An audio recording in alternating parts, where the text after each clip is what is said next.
before they can do so. Elsewhere, the Premier League, guys, has voted 19-1 to keep VAR with what they're calling action points for improvement. 6 action points for improvement. Here's a condensed version of those action points. Quote, maintaining a high threshold for VAR intervention to deliver greater consistency and less interruptions to the flow of the game, and the maintained high threshold for VAR interventions. And, this is an addendum there, more robust VAR training to improve consistency, including emphasis on speed of process while preserving accuracy. Gab, you're smiling. I guess that means VAR is fixed, right? We're all good? No, look, this was all silly. Like you knew that Wolves kind of submitted this mostly out of anger. They knew it wasn't going to pass, and it loses by a vote of 19-1. I'm smiling because look, we have the 6-point action plan. Well, I think the single biggest thing that's going to make a difference is semi-automatic offsides. That's going to come in October. That, of course, had already been approved. They're very unhappy about the fact that VAR decisions took on average 64 seconds last season, up from 40 seconds the year before. Between that and the Luis Diaz embarrassment in the Spurs-Liverpool game, there was a really noisy group of stakeholders, read fans and clubs, who are unhappy. And Wolves went out and talked about it. But they were never going to get rid of it.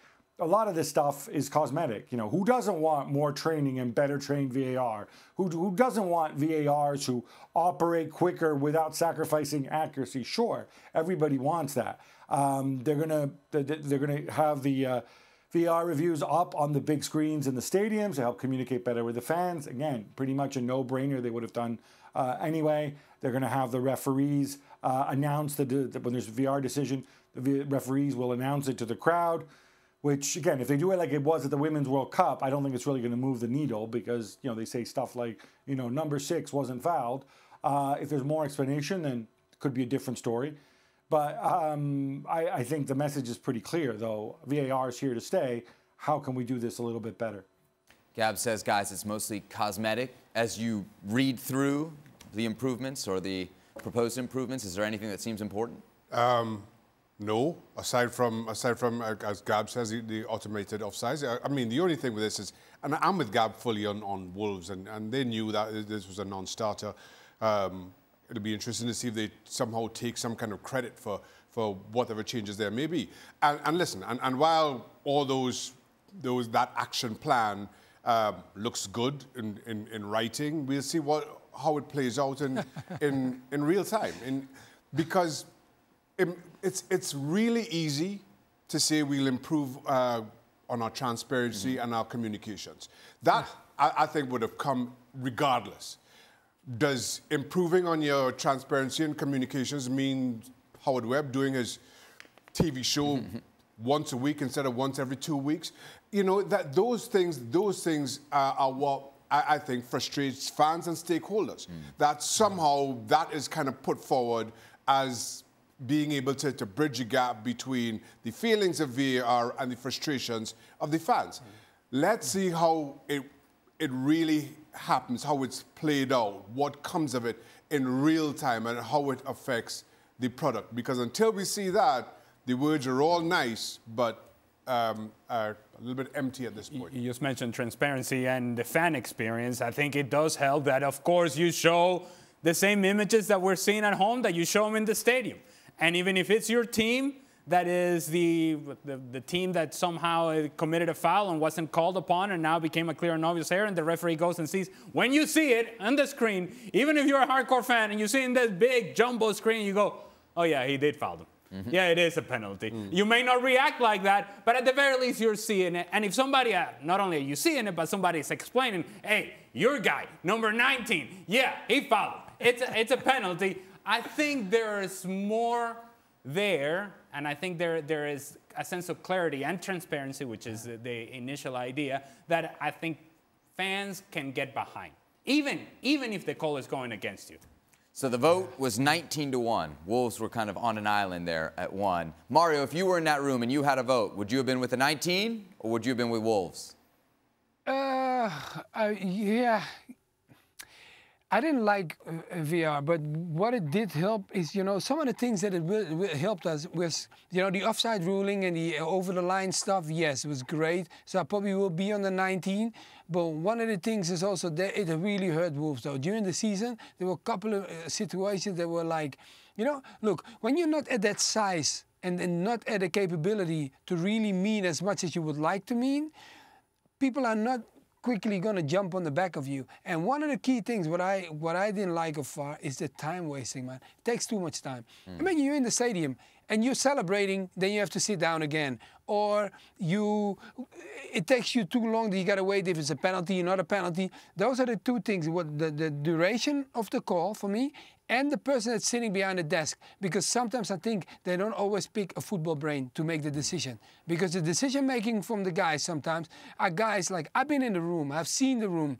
They took me upstairs, showed me the room. So I sat around and I asked them, who is sitting here? And sometimes the answers I got, I was like, how is he going to know what we're talking about when it comes to a high level like that? That person doesn't really understand. And I feel sometimes, get an ex-player or whatever. You understand? Someone that feels football, understands football, so he can make a football decision. And not just someone that looks at lines and graphics and stuff. I think that is something that they have to fix. So Mario is going with Wolves. I thought Mario was he's going with the 19. He's sympathetic to Wolves, but he's going with the 19. I thought Mario's put himself forward to be VAR. Yes, that's what I heard. Yep, absolutely. Yep, we need a player in the room. Well, we need a player in the room. And when he said a player in the room, he started pulling his shirt like, like look at me. Yeah, that's what I heard. I got to show you that I'm trading, man. I'm taking care of myself.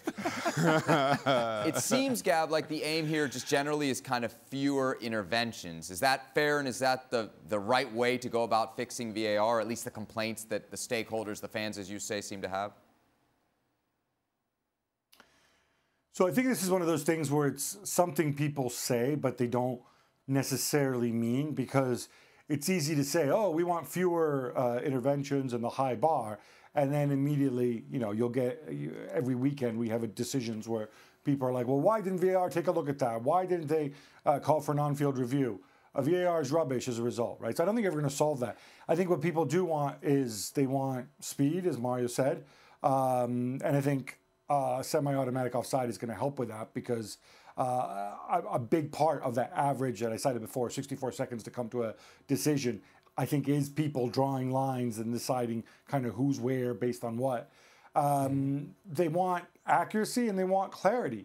And I think there will always be situations where, maybe it is debatable to some degree, or where you're not sure. But I think what people want is the referee to explain, this is why I made that call. This is what I saw. This was my thought process. You can then agree or disagree, but I think these are the main drivers. And obviously also catering to the fans in the ground, because again, if you're sitting there and the big screen's not showing you the review, you have no idea what's going on. I think towards the back end of the season, I noticed this from Michael Oliver, especially. I feel Michael Oliver is the best and has been the best referee in the Premier League for quite some time. But whenever he went over to the screen, and I noticed this more prominently towards the back end of the season, as I say, he would go over, take one look, make a decision, that's it. There was another game where he was in the VAR booth, and he offered one look and instructed the referee accordingly. I feel that's the way to go about it. What you see, and we sit there and watch the games on television, and referees have to watch 3 different replays 6 different times to make a decision. You can see if there's contact. You can see if the hand is away from the... You can see... Normally you can pinpoint that in one replay with one look. If you need a second just to be sure, fine. But when you're taking as many angles and as many looks, it feels almost as though you're looking for a reason to change your mind. And that's what I think takes away from the experience. Go over, have a look. Yep, that's exactly what I saw.